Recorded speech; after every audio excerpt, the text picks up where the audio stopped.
Hey guys, Adrian here from DigitalDojos.com, and today we're going to be talking about Google's released Nexus 5. It's finally official, lots of rumors, a lot of stuff has been floating around regarding the leaks of the Nexus 5, Google's kind of flagship phone in terms of just them partnering up with, in this case they're partnering up with LG, it's going to be an LG partnered phone.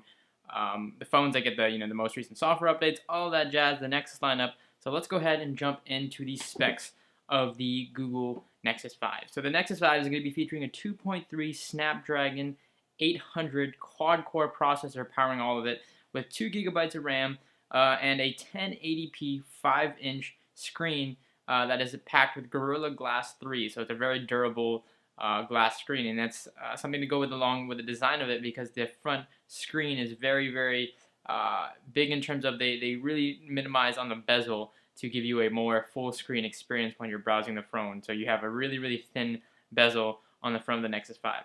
Additionally, packed in, you have Bluetooth, you have wireless, of course, and you have the ability to wireless charge, I should say, your device. It has support for the new 802.11 AC spectrum, and of course NFC compatibility. Additionally, the back design has adopted a new sort of plastic or material, which has they quote, a silky like texture to it. So it has a little bit more, not flimsier back, but more of a, it's not a cheaper material, but it is nonetheless plastic.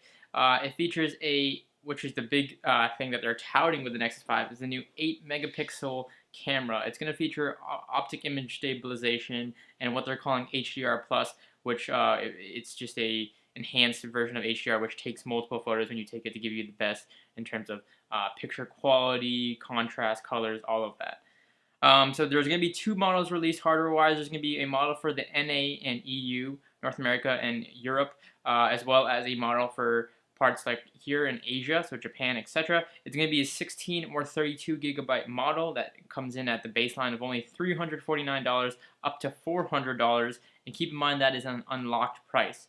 It's going to be available on all carriers in the United States except for that of Verizon as of now.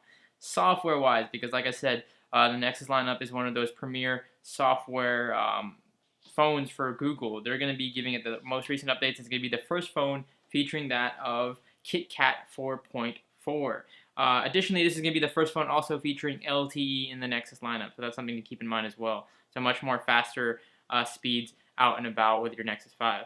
So what's new in KitKat 4.4? Well, there's a lot of things that are kind of updated in that of the whole software package, but it has much more cleaner design, and it's much kind of like a flat design, similar to that of iOS. It has transparent menu bars, kind of a gray tone to some of the buttons.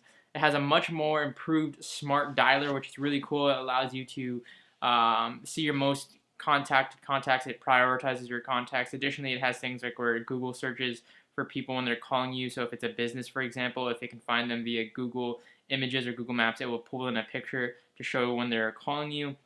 Additionally, there's improvements for Google Now. You can now access that via swiping or saying OK Google. So phones like the Nexus 5 are going to be featuring a thing where while on the home screen, it's always listening for you to say OK Google. So you can quickly just jump in. There's also some new speech recognition enhancements along with that. And of course, they took in things like the Hangouts feature, and they've combined it with the SMS application. So the new default messaging app is a combination of the Hangouts and SMS. So you're going to be seeing a lot of Hangouts push in the new KitKat 4.4. So overall, this is a really nice phone, and the new Nexus lineup, that when Google released it, this was a phone that was pure, unadulterated Android. It's just, a clean version of Android, no skins, no all this crazy stuff thrown on top of the operating system that kind of kills the experience. This is simple, this is clean. It's partnering up with LG. They're going to be having a black and white model, and I think this is a really promising phone. I myself am primarily an Android or iOS user, but nonetheless, this is a device I think that I wouldn't mind using, and I'm actually thinking about, since it's unlocked, if it's going to be available here in Japan, picking up just to give a review on it, and also to kind of delve into the Android side of things. So it's an unlocked phone. It's going to be released again at the baseline price of $349, so it's a pretty cheap phone for an unlocked one. Again, not the most durable in terms of material, though it is light, it is compact, and it features that really nice screen with a lot of great technology packed into it, and again, that new Android 4.4, so it's going to be with the latest Android out there, and it's going to be receiving the latest updates. So that said, guys, what do you guys think of the Nexus 5? Is it a phone you'll be thinking about picking up? Again, like I said, I think if it's going to be released here in Japan, unlocked for the carriers here, be it AU or SoftBank, I think that's a phone I'm definitely will be picking up for you guys, and it's something that I've been looking into. Not switching to Android, but Android for work purposes, just expanding my use in terms of apps and stuff like that. I'll be able to bring app reviews, tutorials, all those sort of things. So what do you guys think? Nexus 5, will you guys be buying it? Love to hear your thoughts. Leave them in the comments below, and of course, head over to DigitalDojos.com.